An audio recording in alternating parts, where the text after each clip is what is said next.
Ladies and gentlemen, our winner is...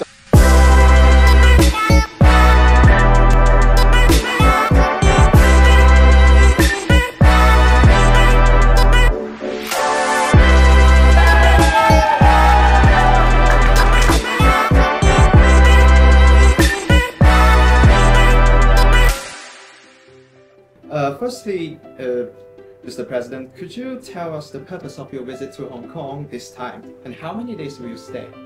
Well, the purpose of my visit to Hong Kong is really very simple, and that is to be able to say thank you to the members of Rotary here in Hong Kong and also in Macao and in Mongolia for the work that they are doing for this organisation. Rotary is an organisation of 1.4 million people around the world.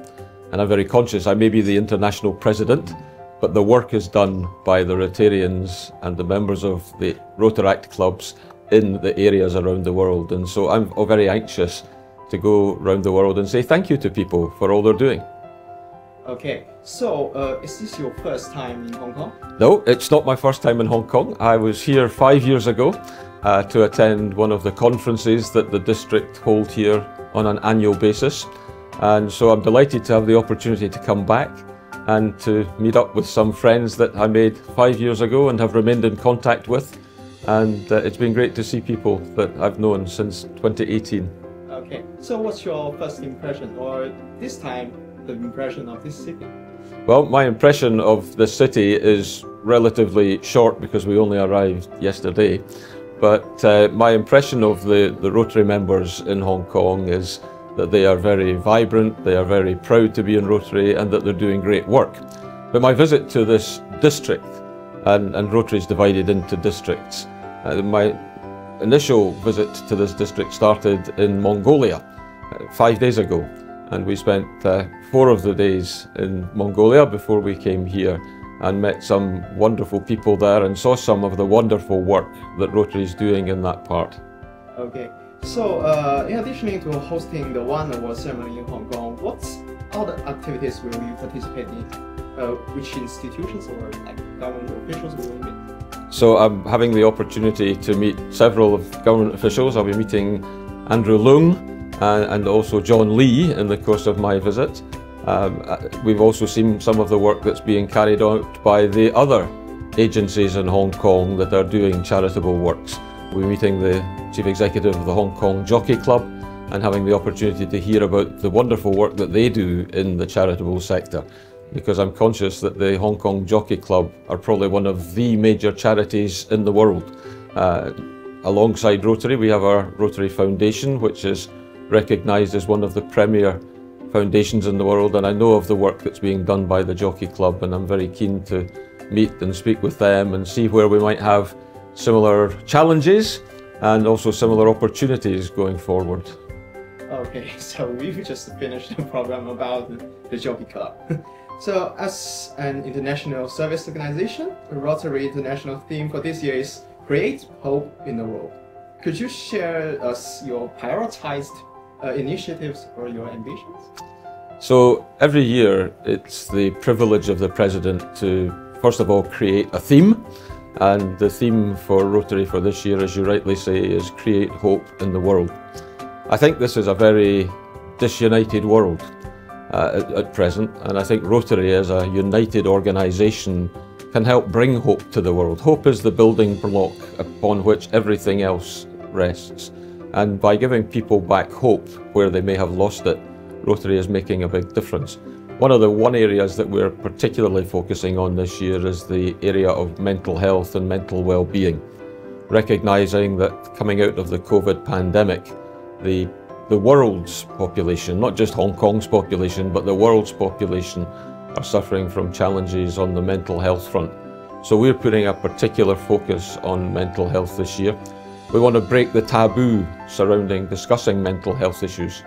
People don't want to talk about mental health. They're happy to talk about physical health, but not mental health. We want to help people find appropriate treatments and coping mechanisms, and then we want to help support them through their journey to well-being.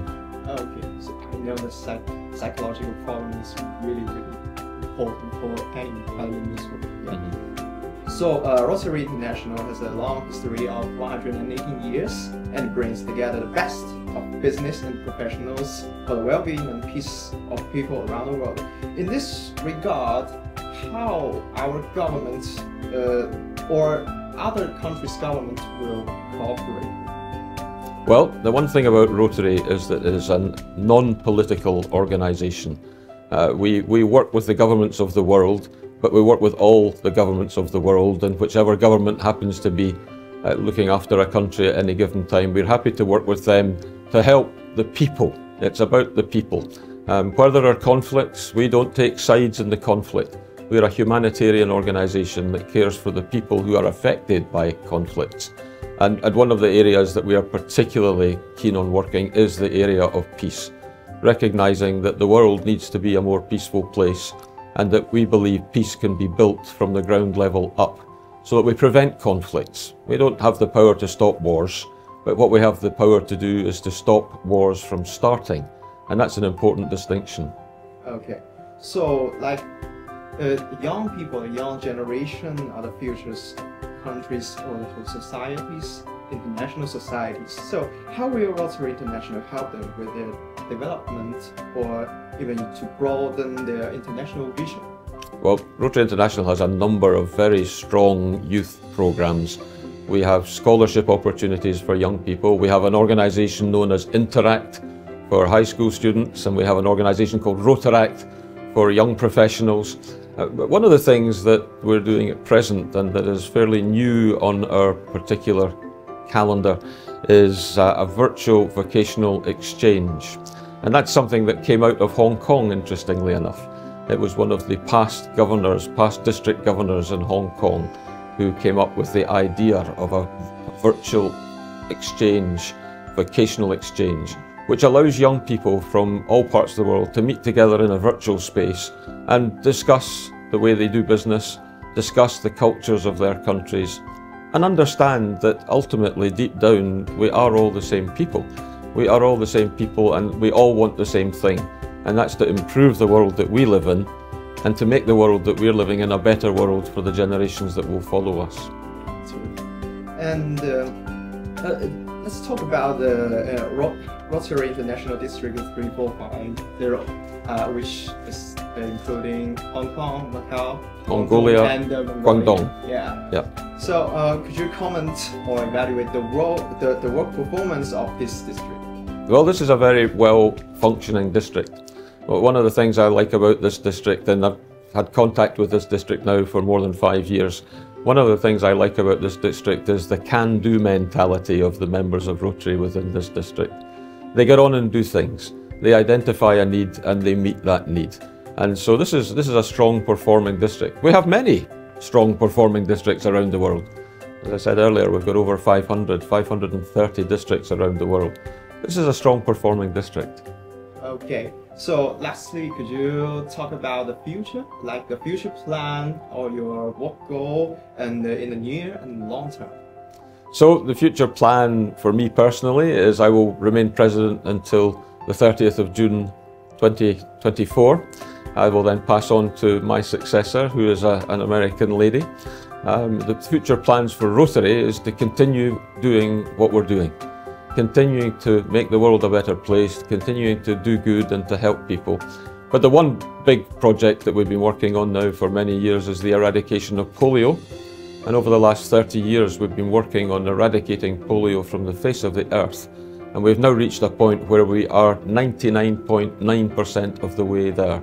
30 years ago, there was 350,000 cases of polio every calendar year. During this calendar year, there have been only 10 cases of polio anywhere in the world. And all 10 of those cases are very closely located at the Afghanistan-Pakistan border.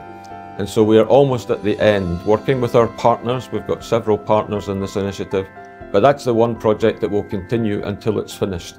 And it will be finished. We will remove polio from the face of the earth. Yeah, the polio is a disaster for those kids. Absolutely, it's a crippling disease, and 2 drops of vaccine will prevent a child from getting that disease. Yeah, that's it. And I think that's the end of this interview. Oh. And thank you so much, Mr. for the cooperation to our program. Thank you so much. Thank you very much. Thank you. Nice to meet you.